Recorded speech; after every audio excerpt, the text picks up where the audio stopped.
Hello, my brothers and sisters. Good morning, good afternoon, good evening.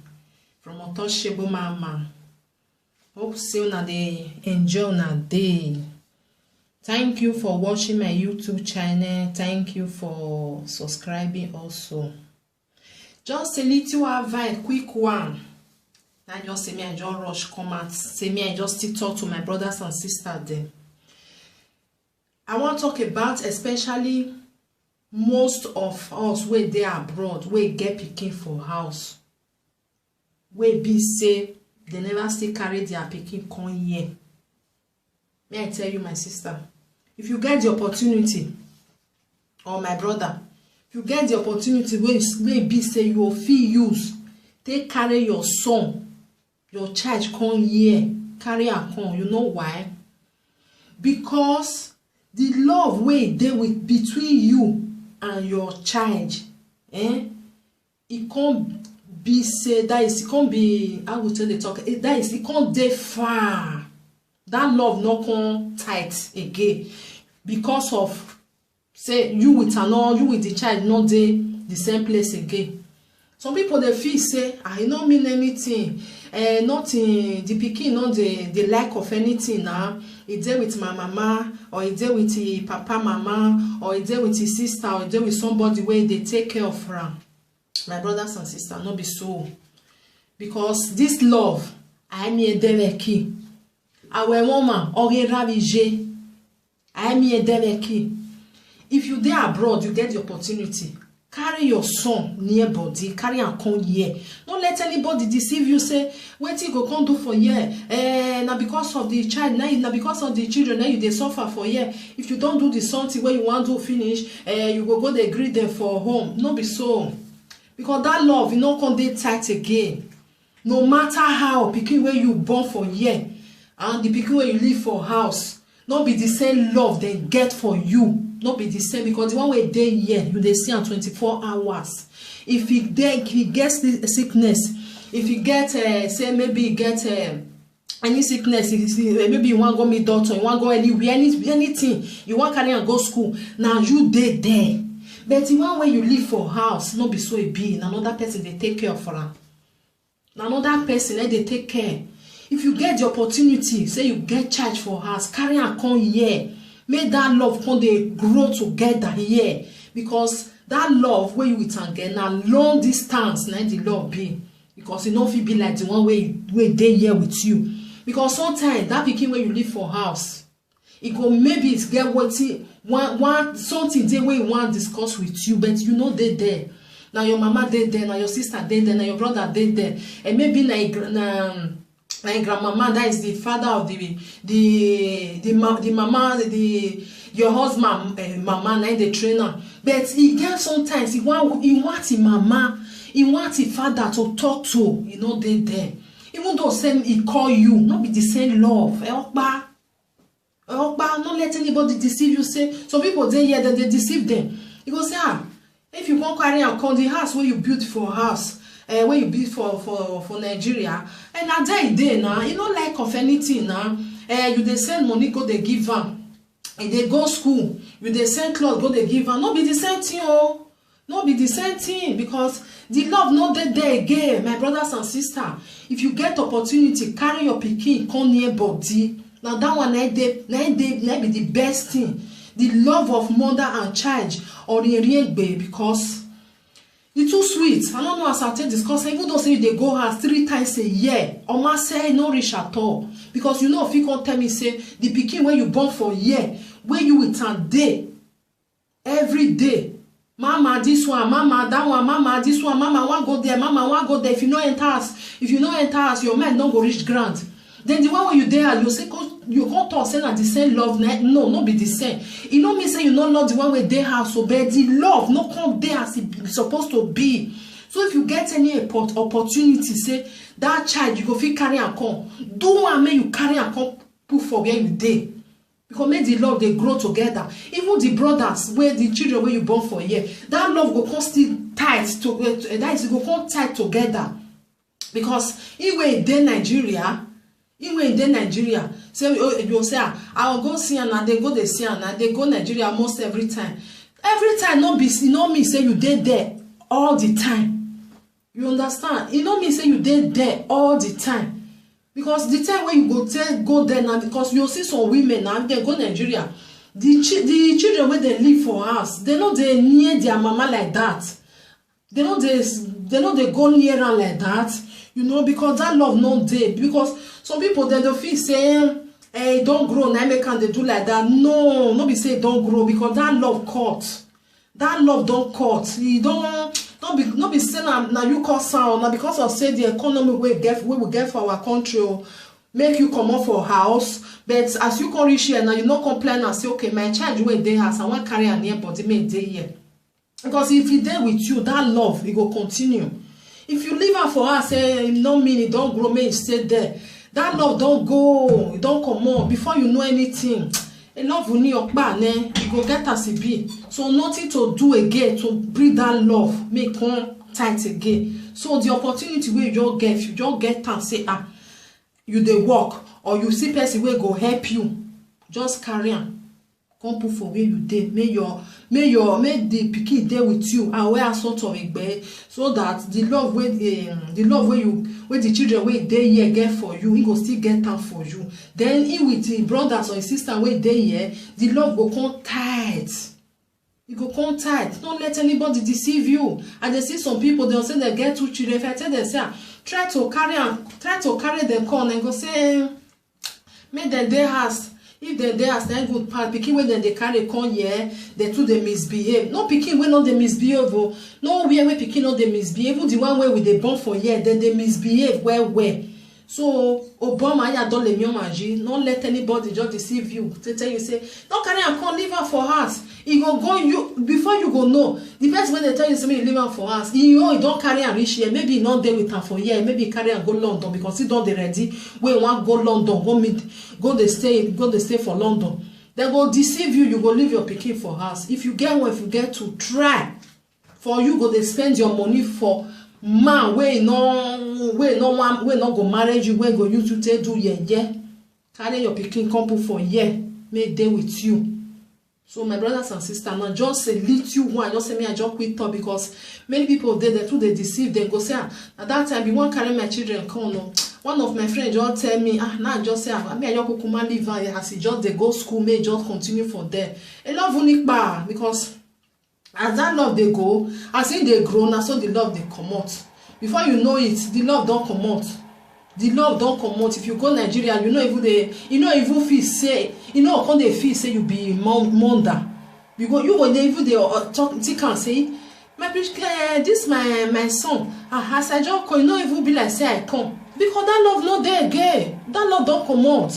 Because all the love we get, it don't pass everything to the person that is the person where they with her, that is the person where they take off. Maybe na grandmama, for maybe na your sister, cause they take off the child. That love don't pass to that side. But you upon the thing can say, yeah, we not pay the because if the pikin as the pikin they grow, that love don't they come out for when from my man side. Now only when you need money, now go call you say, mommy, they say me I can't pay school fees, so mommy will not get food for us. So now that not only then I can't need you. So my brothers and sisters, if you get child for us, don't let anybody deceive you. Since you don't dey here, your child dey has another person they trainer. Try, if you get the opportunity, carry and come near body, carry and come put for here. May your eyes they reach ground. May you with and they communicate. May you with and they talk together. You not be the one when they talk for phone. But yeah, just not be that one. The one where you with and go there together. Now they discuss. Now that one I be real love, because the one where you with and they talk for phone, now just for phone. So if you get the opportunity, not let them pass you. Carry your pikin come put for where you dey. So now that one I get just to talk to my brothers and sisters then. We get the opportunity, you go say no they do Dem say children wey dem dey carry come, one of my friends carry a pikin come, na so a pikin dey do anyhow. Eye my you woman, carry your own come put for there. Even though say they do you anyhow, the one wey dem dey here, they still dey do anyhow. Wetin we do, go carry go put for Nigeria, say make we go keep them for that side. No, go now our children, dem be. We go still take her like that. They talk to am. If you get bad character, they tell am say this thing wey they do, no say e no good. Especially children wey dey live for house, they dey stubborn because e no get. Sometimes e go there, you need the mother wey go talk to. The mother no dey, na only phone na e go carry take call and say, "Mommy, I be get wetin I wan discuss with you." But the next day, maybe you get another thing wey wan discuss with you. You no dey there, you go say, "I no wan call am, me I no disturb am, me no come dey feel bad." You see, you go dey talk to another person. So that thing, that love, don't transfer am to another person. So if you get the opportunity, I still dey talk am, if you get am, if na 3 children you get for house, try for everyone come before you know it. Because sometimes people dey talk say I no get money to do and I cause and I make them still dey there. Na small maybe you get your document, wetin dem need, you go give them for the first time. The first time na dey hard pass. If you don pass am the first time, the second time no hard you again because you don first do am. You don first give them wetin dem need. You don first know wetin dem need. So the second one no come hard you again. Before you know it, everything don ready. Your children go dey with you for year. So that is that. Because to dey leave children say I get pikin for house, you dey for year. If they say they stubborn, they say do this one, you go dey blame the child. Not to blame am because e get many things for im head. So children, they think say you abandon them. They know they think say my mother go abroad because of say our economy no good. E go make go for good thing. E go make our make the family dey okay. They know they think like that oh. Not be as we adult they think. Now no be so they think oh. The time when me born my that time when I born my second son, you know what my first son tell me? He said mama. Now I say he said me will encourage you Ben. Say whether I still love her. Now come tell and say which kind question be this one? Now say I too love you with all my heart. Now say why you ask me this question? He said because I go born another pikin. Now I tell her say I born her because of you, so that two of now come they play together. Don't now the thing can't shock me. I can't say I too love you because say I don't love her again. That make me come born a second child. You see, wetin small pikin their brain, wetin their brain they think, because they know they think wetin we adult they think. If that thing don't enter his head, he don't they think and say my mother abandon me. That's why go take grow up. People don't say they call you for phone, but that thing don't dey inside in brain, to come out time. It's not easy, Now you can see some children, they'll one kind, they very, I don't know, as I take talk, anything with them, that thing don't enter inside head, say, my mother abandoned me. My mother abandoned me. So, my brothers and sisters, if you get the opportunity, don't let anybody tell you, say, leave her for us. It don't mean anything. So, family, you not let her. May not let her, may hungry, may not let hungry kill her. May go school, may do this one. They still they go school for a year. If you get the opportunity, just do it. Make sure say your children deal with you. If tomorrow still come, say you still they go house here. You want go stay for 1 year for us. Say you day house, your children day here. If you still need money, now you still tell us say my children, my son, I beg me say €100 can't give me. You know, thought say no, say can't give you. Maybe the next time you sit tell and say I don't need money. Oh, no, say Nigeria not day easy. As I did that, they would, that thing. So if you get the opportunity, do it. Don't let anybody tell you say your children they okay for Nigeria. Leave them for them. Do you know the love is not there anymore? The love, it don't bafuka, it don't come out. If they see you as a sister, you want to see you as a friend, but now your pikin where you born. You want to see you as another person, because that love we get for you don't come out and give another person. So, my brothers and sisters, this thing where I tell now so, not be for joke. If really you take and do something, you will see say not true. If really you get pikin for us, it don't say where you come up for us. You will see as it say they talk to you, even though say they call you say mommy, mommy, maybe sometimes if you discuss am with am say you for like make you come this side, make you come dey stay with me, no tell you say mommy no, I no wan come that side. He no tell you. Sometimes he go get wetin your child go tell you, you go come dey feel am, you go the thing go come dey pain you, you go dey think am say abi dem dey treat am bad for home. Dem no dey treat am bad, na im mind na im tell you, na im mind. Because some children go dey say mommy I don't think when you dey abroad I for like say make me with you dey together, if for good say me with you dey together, that thing no touch you say if I get money make you go bring your child come. Because you know say they feel you say my mother no dey with me, they feel am. No say that thing e dey pain am for inside, e dey pain am. Sometimes e dey damage them, that thing go come dey for inside brain. And now God that still dey save person, because you know say we dey for Nigeria now, they know they do therapy for this side. You know say anything where something dey, they will say make you go for therapy.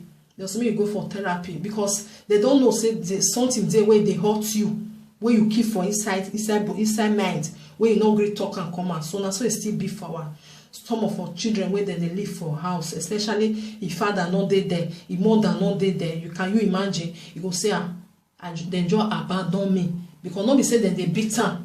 No say no children wey go do something wey bad, where im grandmama no go shout for am or go beat am. But you know say that kind children wey dem dey live now, dem dey wire tie hair inya kuku, dem come dey do one kind. If you shout for them, go dey think like say my mommy dey here now, or if you beat am for something wey do bad, you go say like say my mommy dey there, like say my mommy dey here now. That thing go dey hit am for inside body, but you no know because you no dey there. So my brothers and sisters, one love, just a little one, say me I just quick just throw out, because many people they made mistake. They leave their children say I know they carry come. They say then they okay for Nigeria. They say then they okay for Africa. Not be so. The love now you the damage. The love just the quench before you know it. Okbari, the love not there again. So if you get the opportunity, say just get paper. Try. Look, just check what they need. Carry your child come put for here, may day with you. So just a little one, my brothers and sisters. I just drop this one for now from Untouchable Mama. One love keep us together. Bye bye from Untouchable Mama. Now good night.